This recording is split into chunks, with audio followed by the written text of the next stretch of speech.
Hello, hello. There's Dean trying to figure out his X-Files, as it were. Whatever, dude. It's I okay. am so behind It's not a when it comes problem. to trying to figure out how I get this onto Twitter because I fucking hate Twitter. Hi, everybody. Welcome in. Come on into the FiveStack. Come on in. Come on in. Water's fine. Hi, Courtney. Hi, Kat. Hi, everybody. Hi, Louise. Hi, Tracy. Come on in. We'll wait. Yeah, I'm trying to figure out how to get Just this do to it. broadcast on X, but the problem that I'm having Yeah. is that I hate X. Yeah, no, Like, you'll universally hate X. You don't have it's to a, do it. I know, but it's probably good because we got a couple 100,000 people over there, right? Yeah. And there are still good people that love to battle it out. And I'm of the firm and very convicted opinion that I do things on Twitter that I don't do here.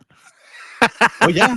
What do you do on Twitter that you don't do here? Because I that's did a lot of intriguing. filth. A lot of filth flarn, if you will. Oh, really? A lot of GTFO, like I told this lady from the Catholic Daily News. Yeah. Yeah. Why are you talking to the person from the Catholic Daily News? She was talking to me.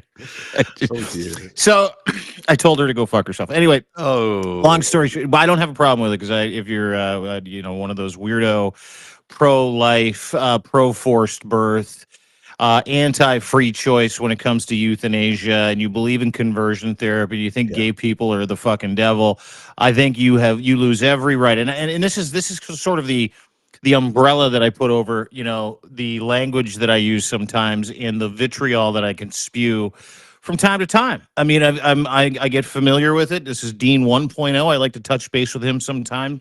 The old version of me, the shock jock version of me. And I like to let that guy, out of the prison yard once in a while for a run. It's okay. We like you. We like Dean 1. We like Dean 2. We like all of Dean's, so it's fine. Well, I've settled into 1.5. Okay. And so this hardcore evangelical, and I'm an apostate, so I used to be an evangelical Christian, or I was involved in the cult. It's a long story. I don't want to get into it right now. It's another whole. That's why I can read these people like books.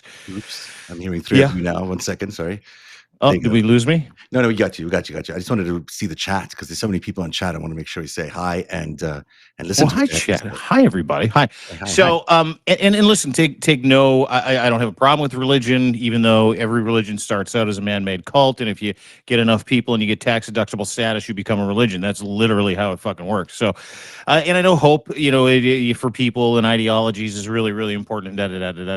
But if you're one of those like psycho religious people, like those religious zealots, whether from the Abrahamic section of the religious slide, like the Muslims or the Christians, like the evangelicals and the radicals, yeah, and you like to deliver pain and hurt and vitriol to people just living their lives, you get my attention real fucking fast.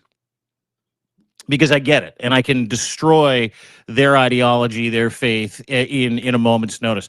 And it's the amazing thing about when you go after the religious extremists, specifically the ones that are the underpinning of Maple MAGA, the Christian nationalist movement. And listen, full disclosure, my brother's a pastor. My family are all God-fearing Christian individuals, but they're not those people. Like they're like, hey, how do we get to this part of this conversation? Is what I want to know. Is just, I'm glad. Oh, because I was telling you why I fucking hate Twitter. Because Twitter's just full of those psychos. You want to fix the X thing? So do you go to create broadcast? I don't want to do it right now. I've got no desire to give those people entertainment today. But I mean, like I said, I've got like a couple 100,000 followers. But that's why I stay away from Twitter. To be honest with you, it's like. the same people that breathe the love of Christ are the same people that call you the F slur for a gay person and tell you that they're going to come and kill your kids and they hope that I get raped by Satan continuously for 12 hours. And yeah, that's what you get from those people. Just like a deep download from you today about everything. Welcome to the show. Really great, wasn't it? Did we have a good time yesterday? Oh, dude, it was incredible. Yeah. It was really great to talk to. Great panel. Like, oh wow, it's top notch. And the conversation I thought was just really stimulating. I learned so much. That Michael Wolff conversation was really good. Vicky really knows Michael Wolff. Like they know each other. So I know, and I was impressed that she wanted to take a strip off him as kindly and as a classy British person would, because I wrote a piece about him today. We're going to talk about Michael Wolff. We got a full show for everybody today. Pam Bondi's already let the the cover up plan out of the bag, even though they've got a veto proof vote which says we should see the Epstein files. We'll get to that. But back to what you're saying about Vicky, I was nervous. Yeah.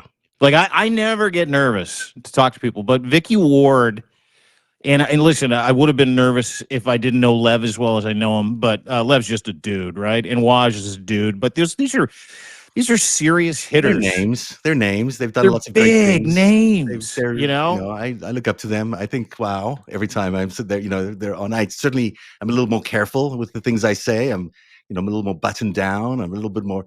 I know it's Yeah, not you just, were a little anal retentive yesterday. I thought you were because like, it's a lot of buttons and things I got to press and inputs I got to get, and it's not as easy as you think it is. Although I make it look seamless, don't I? you forget I did radio, and it's pretty easy. Although we did have a producer, so it's Yes. not that bad. And this is But to TV your, with pictures. I know there's more going on here, but no, I listen. We were really fortunate yesterday. Vicky Ward, who is the godmother of the Epstein files, she was the first person that kind of broke the story for Vanity Fair years ago. Almost got hustled out of town, threatened, and she is dog on a bone. She's still with it, 15 or so years later. Lev Parnas, same thing. He's been threatened all the time. Waj is just an incredible. He's so loquacious. He's so smart, and we got the full treatment yesterday. I would encourage everybody to watch it. It's the FiveStack live panel or the narrative special report if you're at narrative.org or, deanblundell.substack.com. Because what we did was, while these historic 417 to 1, 427 to 1, 427 to 1, yeah, in the House. 427 to Amazing 1, vote, near yeah. unanimous vote, and we'll get to the mockery of Clay Higgins, the one lone vote, a little later on today as well. We covered that live, and we really stepped into some different spaces when it comes to the conversation, like the history behind Epstein, why no one has come forward that had that information, including Michael Wolff, the impression of Michael Wolff, who's since gone silent. He's trying to, beat back the hypocritical accusations about, why you sat on this, why you did business with the guy. A lot of conversations that people were afraid to have around the Epstein files. Yeah.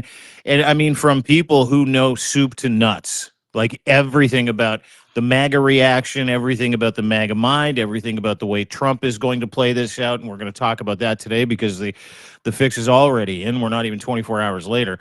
I would encourage everybody to go watch it because there was some real heartfelt stuff there. There's some great process stuff there, in real context, specifically from people like yourself as well, who've, put 10 years into trying to understand the full context of what the Epstein files, what Jeffrey Epstein's pedophile, child sex trafficking ring, what purpose it served. And I'm sure we'll get into some of that today. But yeah, yesterday was incredible. It was We can do awesome. that right now. I mean, I was going to actually put the Pam Bondi story higher up in the show, meaning closer to number one, because it's such a big story. But as we were raising it right now, we should talk about it, I think, first up, because there is a big move afoot, obviously, to suppress the law here. Now it's law. The president hasn't signed it yet.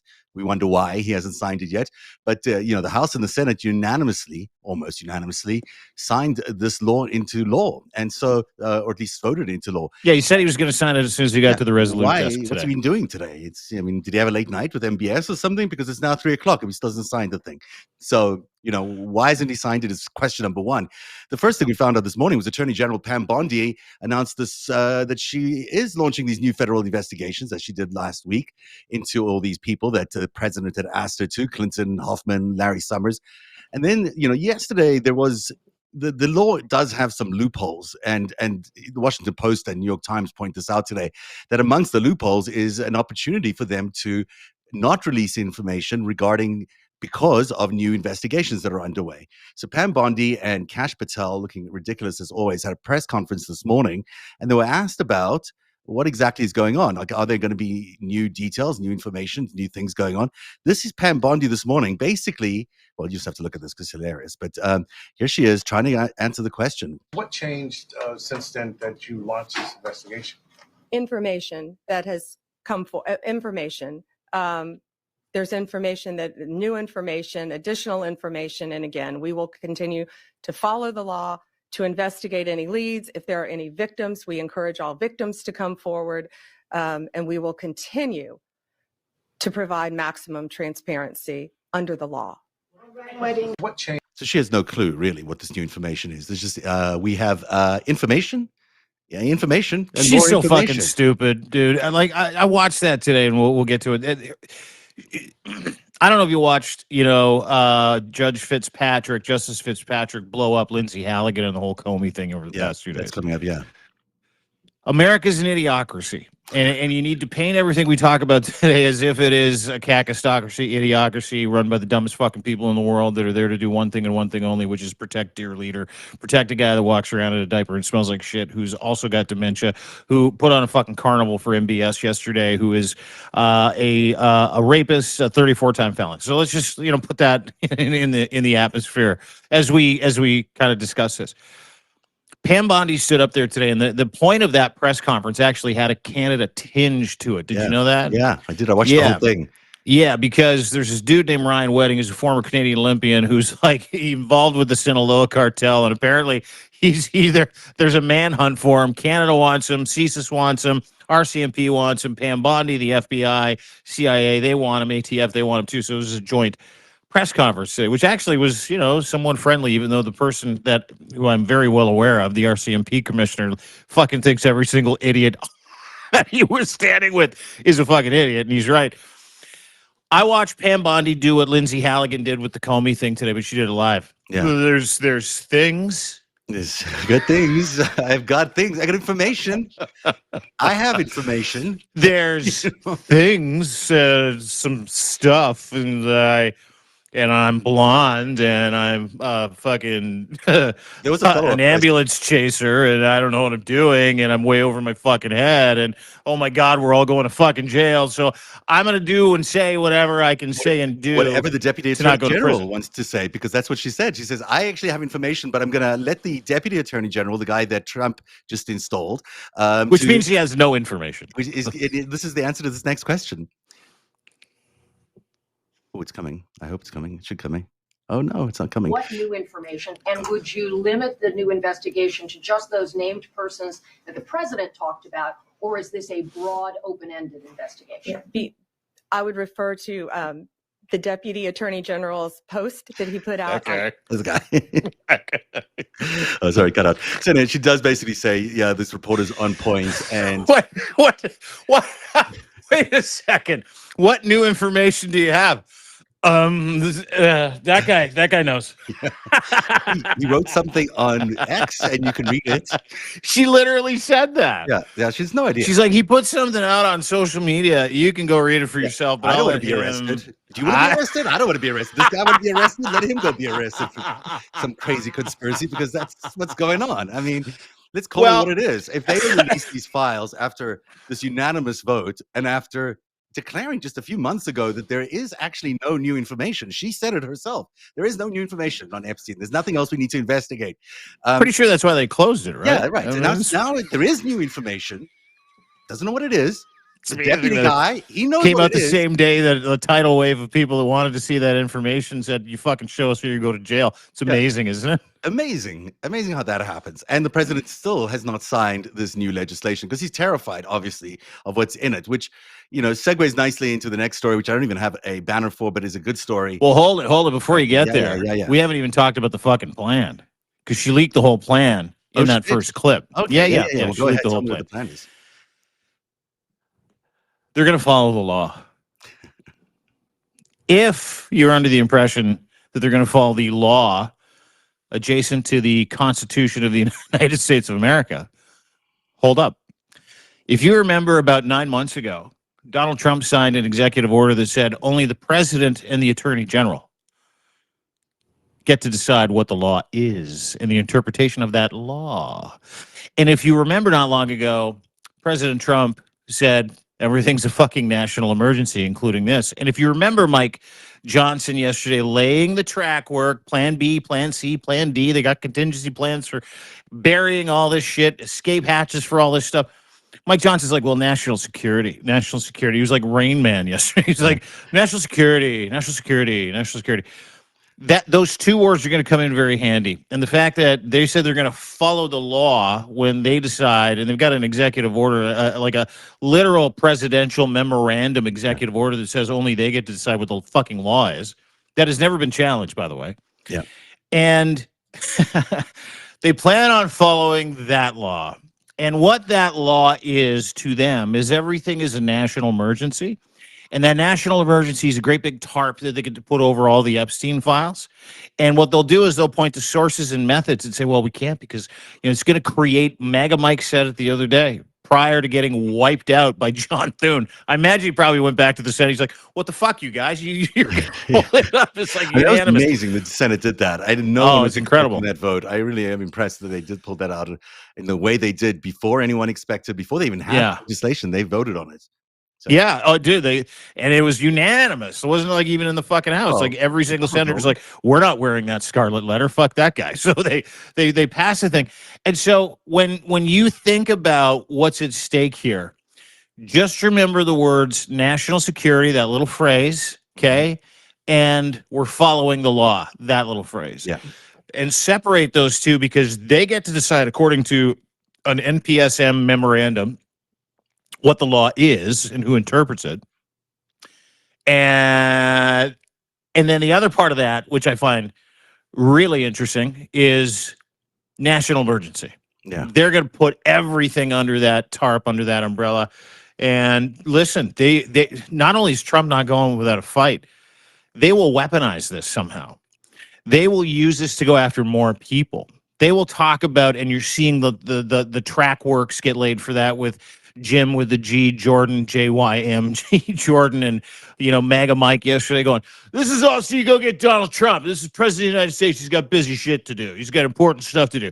And they'll just call everything a fucking national emergency. And Pam Bondi is too stupid to hide behind that veneer, and she said it today, and she laid out the plan today. If you were listening carefully, if you were really listening, that is afoot, and that is what's happening. So that is the plan. I agree with you. I think it's exactly what she's doing, and you've got some coverage on deanblundell.substack.com alluding to all of that and reporting on that.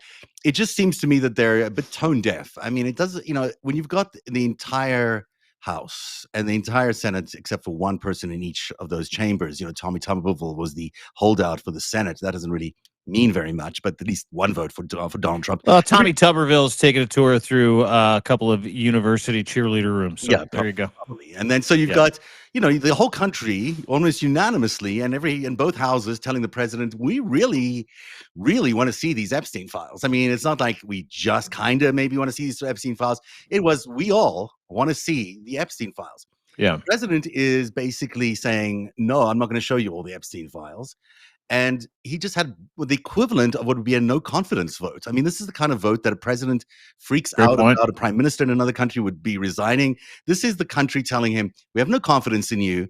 And if you keep hiding behind all these crimes or covering up these crimes, it's going to get worse for you. Mm-hmm. You get this kind of flashback of that moment when Richard Nixon and a couple of senators walked into Richard Nixon's office and said, we are not there with you anymore, and we're going to impeach you if you don't resign.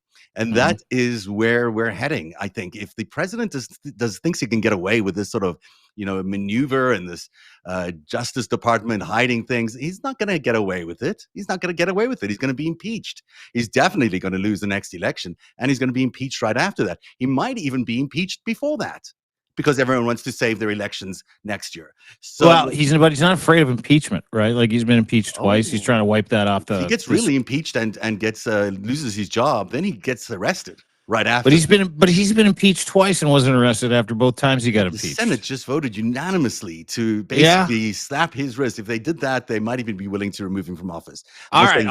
Well, listen, I think if they remove him from office, the reason why they're going to remove him from office is for self-preservation, and they'll point to, he's a pervert. We didn't know, and they all knew. Everybody fucking knew. Listen, let's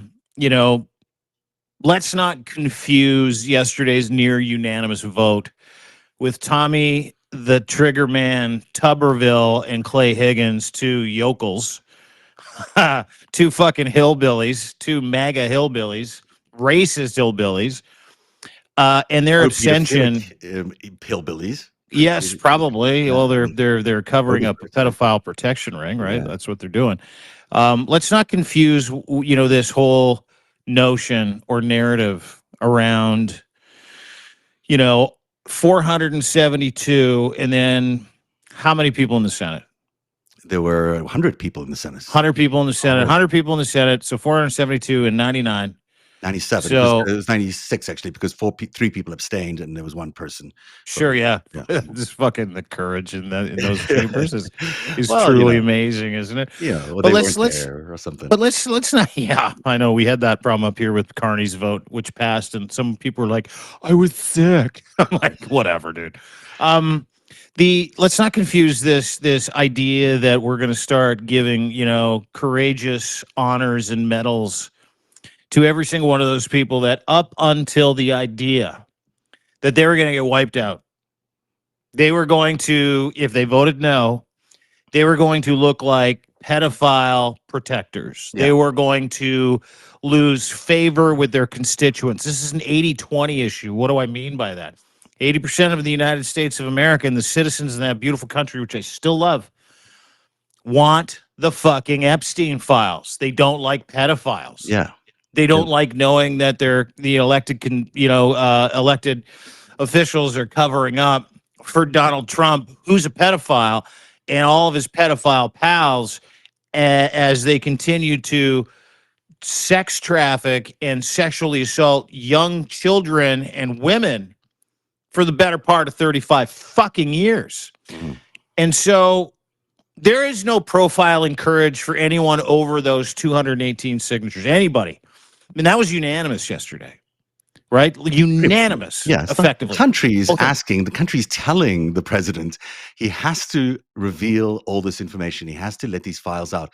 He can choose to say no, but it's going to cost him a lot of money, and it cost him a lot of power, and it cost him a lot of votes come next November, because there's just not a chance in the world that he can do this after such a cry from America to say, release these files, and he'd not do it. I just don't see how he can win. And if he has a legitimate election next year, and there probably will be, one hopes.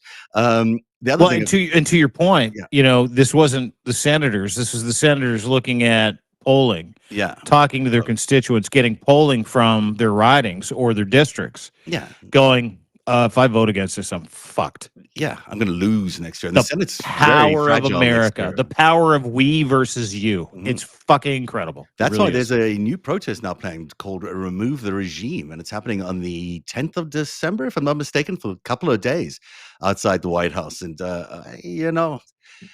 they mean it, I think, this time. Let's move to story number 5. Harvard University announced Tuesday night it's opening a new investigation into former university president Lawrence Summers and his relationship with Jeffrey Epstein, an extraordinary step to revisit ties the school thought it had closed in 2020.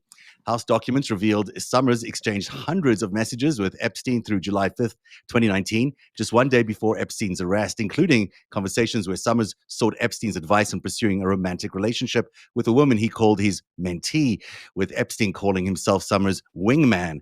The investigation will also examine Summers' wife, Elise New, who solicited thousands in Epstein funding for her project years after Harvard claimed it stopped taking his money. There you go. The quiet piggy bank, said someone, kept feeding long after the university said it was closed. Yeah.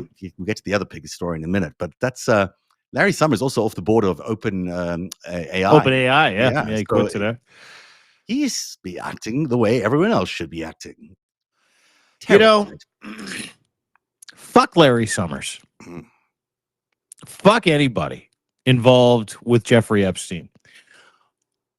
Specifically after that sweetheart deal where he got convicted of trafficking for prostitution when everybody fucking knew what he was doing. We'll get into the Michael Wolff stuff in a second as well. This just goes to show, and I mean this with every fiber of my being, that real Americans, real Canadians, moral, decent people don't give a fuck who you voted for. They don't give a shit what card for what party you carry in your wallet. They don't care. These times are over. Watching the dog pile on Larry Summers, and I'm with Meg on this. I'm like, yeah, fuck Larry Summers. Like, I Yeah, I mean, don't give a shit about Larry Summers. Like, no one's defending Larry Summers. Nobody. The No. Democrats aren't defending Larry Summers. If he thinks he's going to make this a fight between Democrats and Republicans, it ain't happening. The Democrats are saying, fine, we'll lose all our top leadership if it means that. Fine, no problem. You want to tell us that Clinton was on the Epstein Island? Yeah, let's get rid of him. No problem. Although he's not in power, so it's easy to say. But, there are a lot of people in the Democratic ranks that give a lot of money to the Democrats that could not be there next year. But that's okay. Democrats are okay with it. Republicans are not okay with it. Yeah, well, of course they're not, because that's the ultimate victim mentality, is being in MAGA. Like, that's, of course they're not okay with it. But let me kind of draw your attention back to, the Democrats just for a second, because they open up an investigation into Bill Clinton and Bill Gates and Reid Hoffman and Larry Summers, and Reid Hoffman's tweeting his dick off. Bill Clinton is nowhere to be found. He's probably in the Maldives in the bushes. And Hillary Clinton hasn't said a fucking word, and usually, Hillary Clinton's got some spite in her, right? Like, she'll weigh in on Donald Trump's failures all the fucking time. Radio silence. Get Bill. If Hillary knew, get her too. These are accomplices to decades-long child sex trafficking offenses where they ruined over 1,000 lives, and then expropriate that over, their familial entanglement. So all of their families destroyed. Virginia Giuffre just committed suicide. And listen, none of this stuff has been proven in court, and I'm talking about any of it. Nobody has been accused with any smoking gun of pedophilia outside of Jeffrey Epstein and Ghislaine Maxwell. But I don't care who they are. Nobody cares who they voted for. No one gives a fuck anymore. We are so far past the post when it comes to, and the post I'm talking about is the way that they have forced us to think in terms of, well, let's point our finger over there because you're a Republican. Let's point our finger over there because you're a Democrat. And it needs to be said, I think, by people that have an unpartisan, bipartisan, merit-filled, character, values, virtues-based perspective on any of this. We're here to protect the victims. We're here to get fucking answers for America. Canada's here to get answers for America. Americans are here to get answers for America. And that wind you feel on the back of your neck is the dissolution, the disabusement of the notion that, we got to frame one guy for this. We don't care who did anything. I don't want to know if it was one of my guys in the Republican Party. I don't want to know if it was one of my guys in the Democratic Party. I just want to hang this on somebody. 80% of Americans today, right now, feel that way. That is powerful. Because what it comes down to is corruption. And, any government that is in favor of corruption, that makes it their business to be corrupt almost all the time, which is the current regime, is in trouble. Because if people realize that they're all about corruption and that this corruption is linked to the Jeffrey Epstein network, this is what we're coming down to. People may not agree with me, but my view of this thing is that this is a giant organized criminal network. And it's a giant criminal organized network that has been holding up America and American politicians, and also extorting American politicians and the American taxpayer to the tune of $80 trillion in the last 40 or 50 years. And that organized criminal network is the same network that is Jeffrey Epstein, and is the same network that is Donald Trump, and is many other people. And so the fear around exposing the Jeffrey Epstein files is exactly that. And I keep saying this, and maybe one day I'll be proven true otherwise, but there is a lot of content there, I believe, that is going to reveal that this is a major criminal operation, and the president is a part of it. And no wonder he's terrified. No wonder he is, yelling at reporters left, right, and center if they dare raise the question of whether he's incriminated by the Jeffrey Epstein files. Well, of course he's terrified, and of course he is incriminated, or he wouldn't be responding that way. I mean, he'd be responding very, very differently. In fact, he probably would have signed the thing by now, which he still hasn't done. So There you go. Number 4, and well, maybe let's do this one as number 4. Justice Department. In a stunning courtroom admission Wednesday, the Justice Department prosecutors acknowledged that a full grand jury never reviewed the final indictment against former FBI Director James Comey, potentially destroying the entire case. The revelation emerged when Judge Michael Nachmanoff questioned prosecutors about missing grand jury transcripts. Second judge say the same thing, by the way. I mean, unbelievable. Missing grand jury transcripts. Discovering that after the grand jury rejected an early 3-count indictment, prosecutors simply had the foreperson sign a revised 2-count version without ever presenting it to the full panel. Defense attorney Michael Dreeben, who argued that 105 cases before the Supreme Court, told the judge bluntly, there is no indictment Mr. Comey is facing. So the grand jury didn't approve these crimes against. Is that bad? It's been bad. It's been bad when you when you're the president installed you as the prosecutor in this case. And now you're basically just freelancing, just telling the court they have to sign, the grand jury foreman, he has to sign these charges, and then you're basically forcing these charges against Comey. That's not exactly how the Justice Department or the justice system works in America. So, I believe Miss Halligan is going to go through some things. Oh yeah, yeah. Look the Lord. Can you imagine being James Comey? Trump fires you on live TV. Says you're a bad guy, calls you every name in the MAGA fucking thesaurus, like every name, for 8 years, by the way. Just because James Comey was like, I didn't pledge an oath of loyalty to that prick, to the Constitution. And now finally staring down a federal indictment from Trump's Justice Department, and then in open court, this happened today again, twice, yesterday and today. Fitzpatrick and what's the gentleman's name? Nachmanoff? Nachmanoff. Michael Nachmanoff. 2 different courts, both say the exact same thing. In open court, that Lindsay Halligan, on behalf of Donald Trump and the government, admits that the full grand jury never actually saw the final indictment that they used to charge you. Like, how stupid is she? Because honestly, well, Jim Comey is to not. To be fair, she's a hang on. hang on. He knows a thing or two. Yes, of course, but like Lindsay Halligan is a 36-year-old former employee at Trump Tower and beauty contestant who ran for Miss Colorado, who used to do Camel cigarette events where she'd walk around in dude's underwear and a tight t-shirt going, God. Cigars, cigarettes, cigarettes. Charges, anybody? Charges, anybody? Again, I go back to this. It's an idiocracy. He just surrounds himself with the dumbest fucking people. And poor Lindsay Halligan, she thinks she's hit the big time.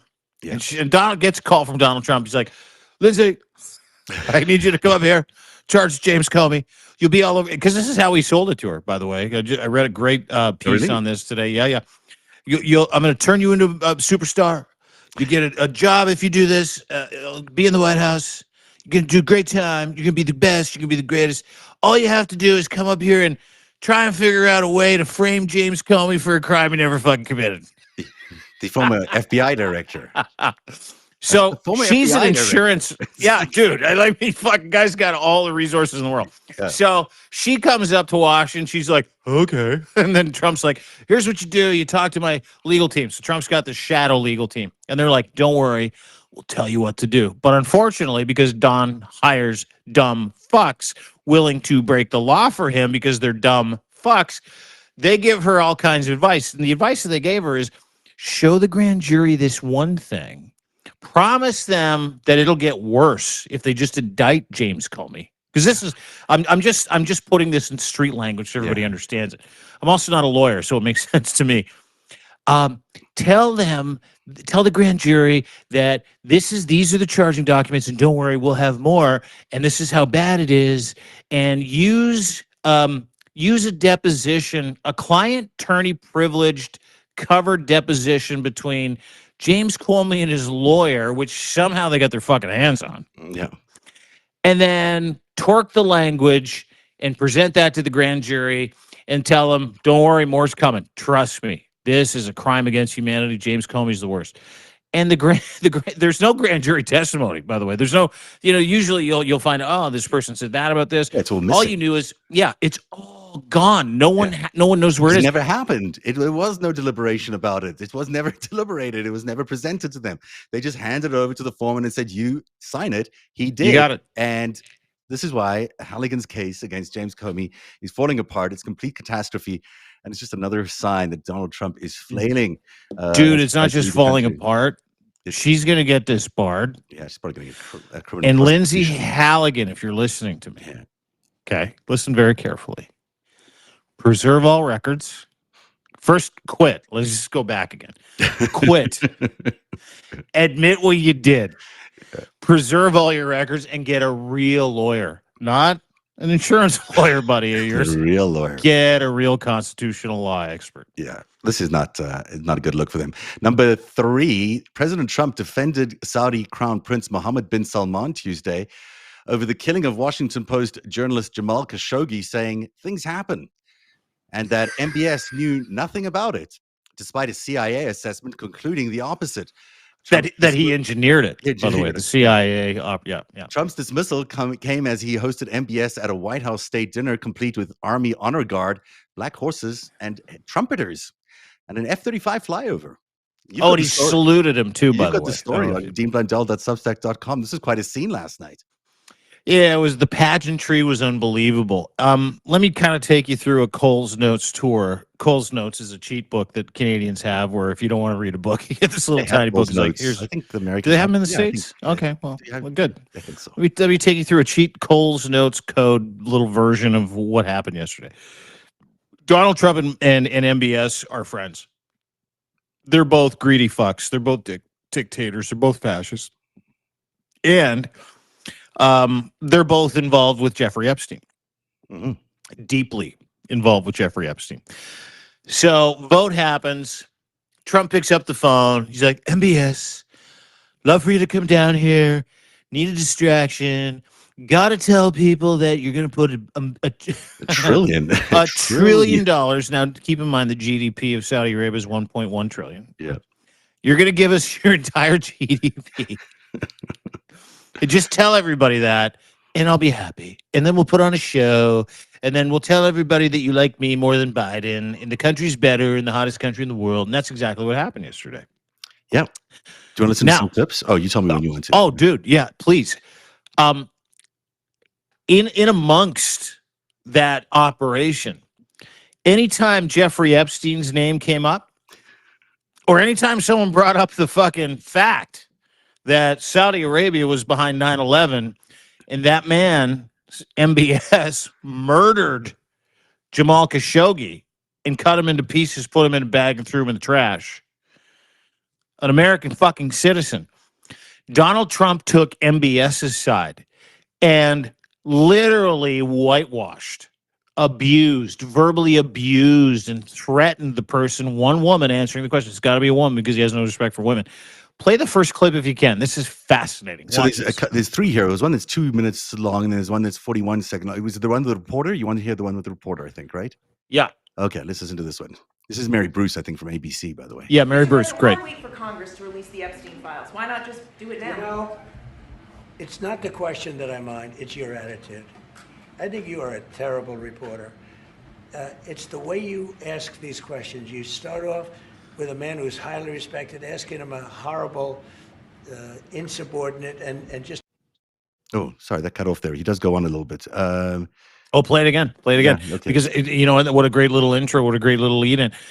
She asks literally a normal question anybody would ask someone in the circumstance where the president of the United States brings a terrorist into the country that murdered. Go ahead. To release the Epstein files. Why not just do it now? You know, it's not the question that I mind, it's your attitude. I think you are a terrible reporter. It's the way you ask these questions. You start off with a man who's highly respected, asking him a horrible, insubordinate, and just a terrible question. And you could even ask that same exact question nicely. Look at his You're all face. psyched up. Somebody psychs you over at ABC. They're going to psych him. Someone psyched him over. Psych. You're a terrible person and a Terrible terrible person. reporter. It gets better. Mr. President, why wait for Congress? That's actually, there's the one clip. There's another clip Why that I'll not show you in a just do second, it which now? follows up from this. But It's not it the is, question. Well, that was the Epstein question. Right. So goes after her, then threatens. I don't think this is the clip where he threatens ABC's license. She's an ABC I've got a reporter. clip here, which may be the one you're thinking about. This is not the one you 228. sent me. This is different, but I'll show you who. Yeah, I'm gonna show you this please. one. I don't know. We'll see Mr. what happens. President, why wait for Congress to release the Epstein files? Why not just do it now? I think you are a terrible reporter. You're a terrible person and a terrible reporter. What the Epstein is a Democrat hoax. Your crappy company is one of the perpetrators. And I'll tell you something.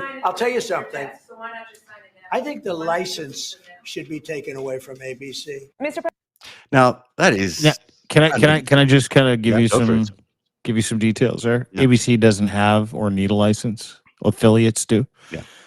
So he can't take it away.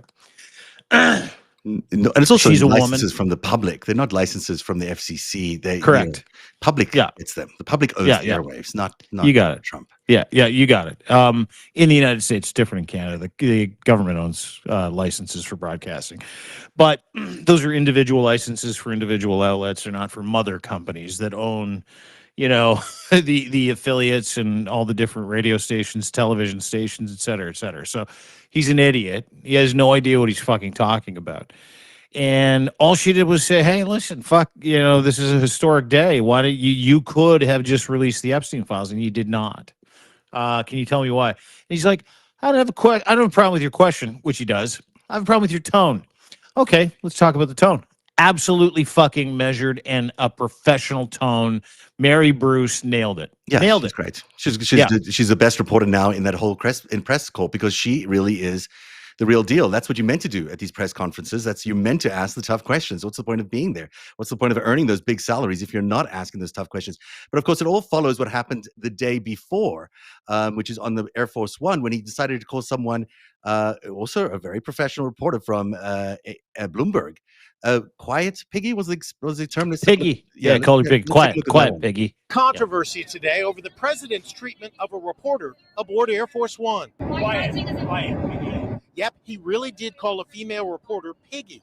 She was peppering him with uncomfortable questions about the Epstein files. What did Jeffrey Epstein read in his emails when he said you knew about the girls? Trump answered her first question. I know nothing about that. Jeffrey Epstein and I had a very bad relationship for many years. But when she tried to ask a follow-up, he lashed out. If there's nothing incriminating in the files, sir, why not take as a... Quiet.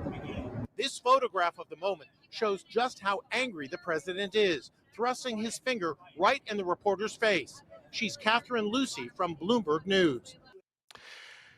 It's interesting what he got upset about. The question was, is there anything incriminating about you in the Epstein files? That's what upset him. Quiet Piggy. That's what he got really mad about. I mean, he's really furious there. It's about as mad as you can get.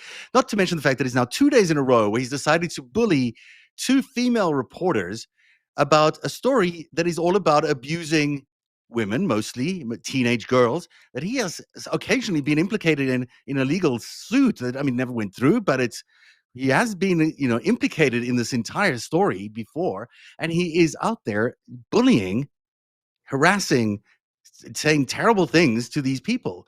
Neither question was wrong. Neither question was inappropriate. The reporters are doing exactly what they should be doing. They should be applauded for their courage and for their, doing the job that they should be doing.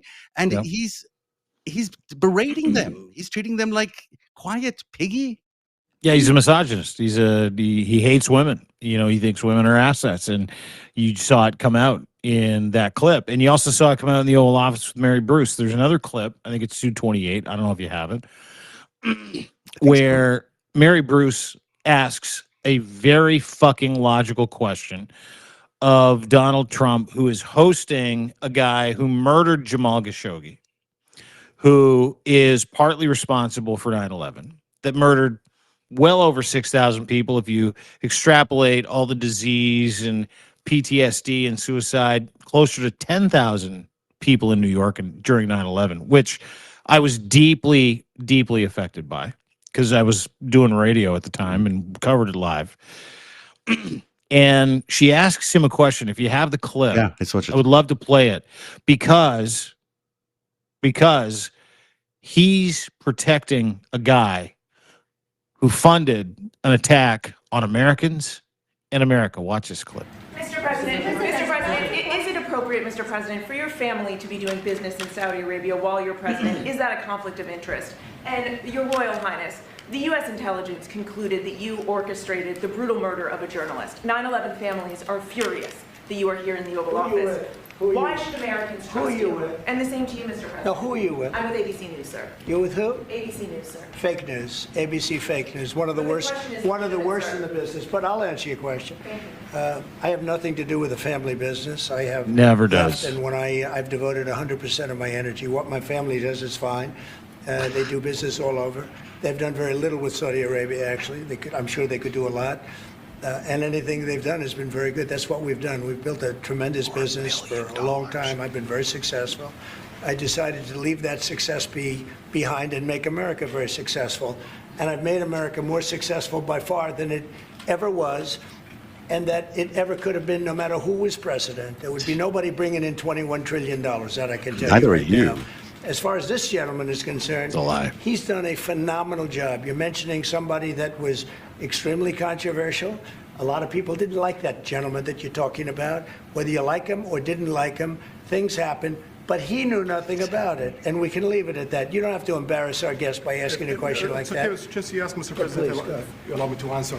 You know, I feel painful about, the families of 9/11 in America, but, we have to focus on reality. Reality based on CIA documents and based on a lot of documents that Osama bin Laden, he used Saudi people in that event for one main purpose, is to destroy this relation, to destroy the American-Saudi relation. That's the purpose of 9/11.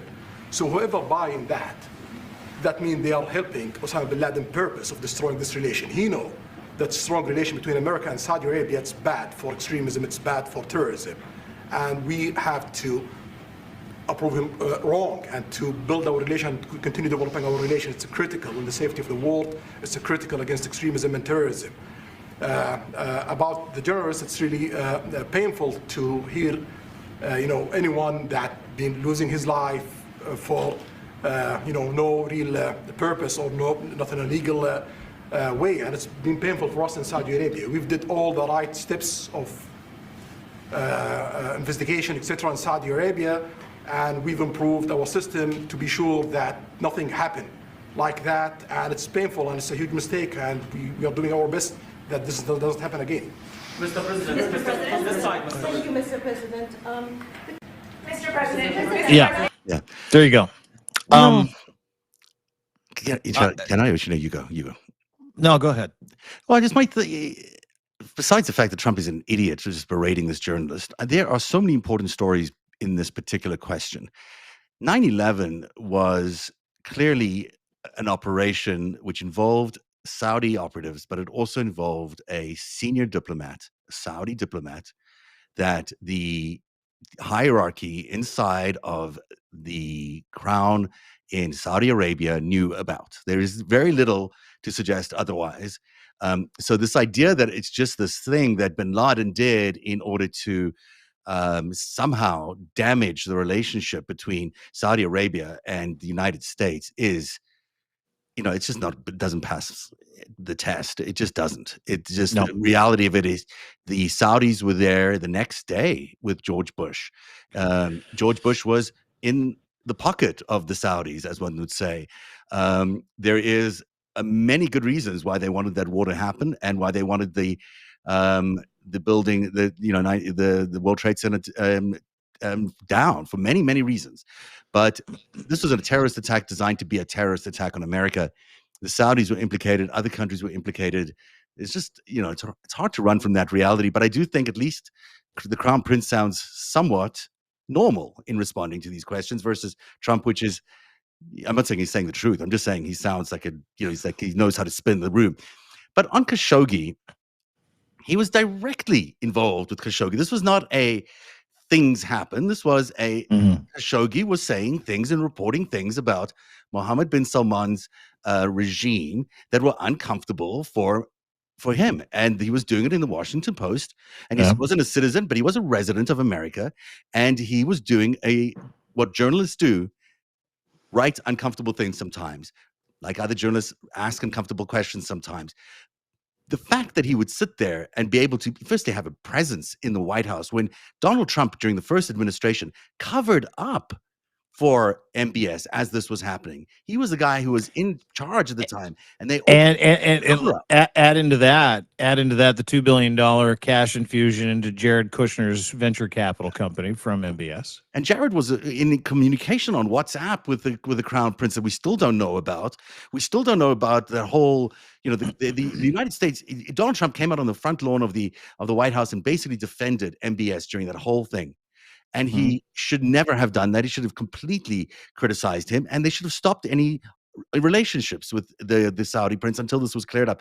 And to have him present in the White House is just so galling. It's so galling because, we still don't know exactly what happened to Jamal Khashoggi. And even though they've tried to do various things to try and make up for this in terms of giving their family a lot of stuff in Saudi Arabia, this story is not done. This was an attack on American freedom and American journalists and on American press. And it's, the fact that he is being celebrated with a dinner is just beyond me. Well, in a state dinner, one that Donald Trump announced a new security pact and out of NATO security pact and said, we're going to protect you forever, dude. You're so awesome. You got all that money. And that's really what it comes down to, is that Donald Trump only gives a shit about one thing, Donald Trump's money. And he knows where the money is globally. And that money comes freely for any kind of sane washing or whitewashing or sport washing, whether it be the Live Golf Tour, whether it be yesterday's incredulous, absolutely fucking incredulous press conference where he effectively said Jamal Khashoggi had it coming. A lot of people didn't like him. So things happened. They strangled that man. There was audio inside I don't know if it still exists. I haven't listened to it since it happened. Audio of him being strangled and dismembered in the embassy where he was murdered. In Turkey. And you can't, and listen, Trump has access to that information. Trump knows that. Trump or he might have forgotten it. Giving the information to he might have been involved in okaying it. And that yes. Jared was involved in providing that information to MBS when they were having their late night whatever is in Riyadh. So and they're both connected, as you pointed, Jeffrey Epstein, and Jeffrey Epstein talks about the MBS Jamal Khashoggi incident, and in a not something that hasn't received much attention, but in one of his emails, Jeffrey Epstein tells Tom Pritzker that MBS just sent him a full tent as a Christmas gift. Full Bedouin tent, rugs and all. Yeah. He's like, why is that happening? Why is MBS sending Jeffrey Epstein a tent? And why is it just doesn't make there's too much here. There's too much. And we can go back to the connection with Khashoggi and Adnan Khashoggi and all sorts of things. But this was appalling. And to have that happen on the day the Jeffrey Epstein files were voted that they must be released is just stunning that's not going to happen. Where are we? We are number one. We are number one, which we may have already done. Because I rejigged it. Bondi was coming up, and then the Epstein thing was. So I think it actually. We're finished.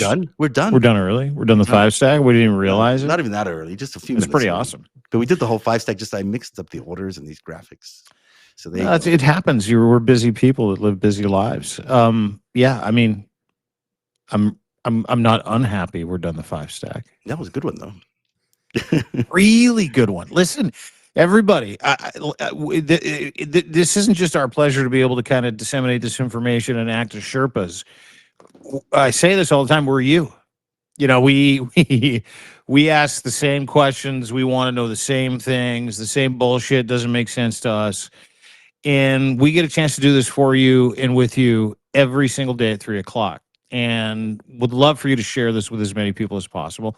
This did not go out of my Substack, so I will make sure that it goes out of my Substack. And I just got to add me as an author later, and I'll take care of the rest. Did you accept the thing? I did. Some reason it didn't work, and that's okay. That's okay. I'm so confused. I know. Well, it's just one of those things. I'm going to invite Substack and ask them.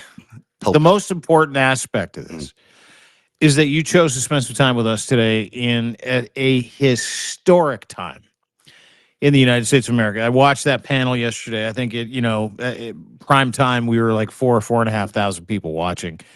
I think it's Us, 10 now. I think way even higher than 10,000 or 50,000 10,000 viewers. people. Yeah. Yeah, and listen, it's an honor because it means you trust us with your information. You trust us with your minds. You trust us to kind of affirm what you're doing. And sharing this is so important. Hitting those hearts, hammering that little box with a square in the side, down at the bottom right-hand side, hitting that Chiron, sending this to your friends, because the beginning of the end is here. It really, really is here. And this kind of information is not readily available, which is why we do it. Zev and I laugh because we live in Canada, but we're kind of like that Underground Railroad that kind of shovels real information, perspective, and gives people, the information they need to know so they're not confused by that flooding of the zone of bullshit by Donald Trump, Steve Bannon, and the rest of the MAGA machine.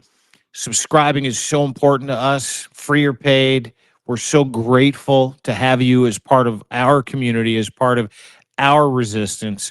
And yesterday was such a beautiful example of how that resistance has finally come together, where we got Vicky Ward, Wajahat Ali, Lev, you, me, and we do this viral podcast, viral Substack Live, and it only happens on Substack Live, where we're starting to bring these people together. We're starting to bring everybody together to share in our shared experience and to give you the information that we have. We didn't get to Michael Wolff. That's one thing we didn't get to. We'll do it tomorrow. True. Because there are a lot of very, very bad people who are still willing to do what's best for them as opposed to what's best for the republic, what's best for victims, what's best for the greater good. So if you can become a subscriber, if you already haven't, so grateful to have you as part of the resistance. If you can become a paid subscriber, my God, thank you, thank you, thank you. I've been blown away. We've all got easily accessible content. Some of the stuff's paid. The chat is paid. And we want to talk to you. And we want to get to your questions. And we want to answer your questions. And we want to bring you up and bring you on. And the exclusive content that we do, specifically the stuff that Zev does over at narrative.org with his Greatest Heist Book 2 series, which is fucking incredible, is worth every penny of that $8 a month or that $80 a year or $150 in my case, which is now 25% off for life, where you never have to pay again if you go to deanblundell.substack.com. But we're just so thankful, and I'm amazed every day at thousands of people that pile in here and the growth of this community, that I want to thank you.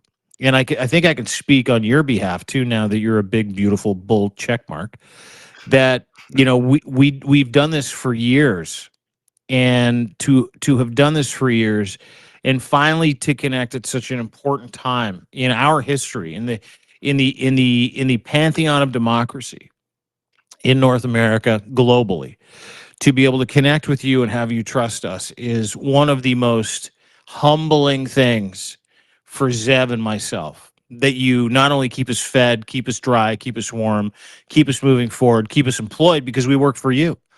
We're not going to abandon this. We're not going anywhere. We're not fly-by-night guys or grifters. We're people that literally put our heart and soul into what we do. And that man right there, my friend Zev Shalev, my very good friend Zev Shalev, no one has toiled harder for the past decade other than maybe Vicky Ward. Other than maybe Vicky Ward. I'll buy it. In trying to open up the eyes of so many as to what's really at stake. Yes, of course, victims are at stake. Yes, of course, we want to offer transparency for those victims and give them relief. That is the most important thing to us. But there's 40 years of back history that we try to put together, that we explain through the reactions and actions of the people like Donald Trump, people like Mike Johnson, people like Pam Bondi, that they are trying to literally batten down the hatches now, and the fucking good ship MAGA has sprung a bunch of leaks. So stay with us, come with us, become a subscriber if you can, paid, beautiful. Thank you, thank you, thank you. But share this with as many people as humanly possible, and come with us on this journey, because we're going to get to the bottom of this. And I get the feeling it's going to be sooner than later, Zev. I don't know if you're so right about everything you're saying. And also, let me add that, Pam Bondi and Donald Trump don't have to be the people who release all this information. There is a lot of information out there that Dean and I share on a regular basis, and we did yesterday during that panel. and I'm doing now in the greatest heist. I mean, I'm currently looking at this in 2008 crash and seeing exactly what Jeffrey Epstein, Jamie Dimon did during those years, and the interplay that had with the sex investigation that was happening out of Florida. It's all connected, and I'm gonna reveal it. You're gonna reveal it. We're gonna share it here on FiveStack. We do it through our panels. We do it through these shows. The story can be told without the FBI files. And the story will be told without the FBI files. Now, I'm sure Donald Trump is going to sign this thing, although he still has not signed it, which is, well, it's like 4:00. Sign it. If he doesn't sign it, it tells us exactly what it was on his desk at 8:00 this morning. But yeah, he's been sitting around doing nothing. So, and you know what Pam Bondi's doing, but it doesn't matter. We're still going to tell the story. I'm still going to tell the story. And there's much more to it, of course, than I know in the FBI files. But what I know and what we're seeing in our investigation and what you're covering on deanblundell.substack.com is a lot of the information that they have already in those files. So we'll reveal them regardless. And that's why we do what we do. So I think it's going to come out one way or another, Dean. Oh, it's coming. It's coming. But let's speed it up together if you can. Yeah. That's what I'm saying. Yeah. And thanks for doing this, dude. Appreciate it. Great to see you today. Good to see you too. We'll see you again tomorrow at 3:00. Cheers, everyone. Bye, guys.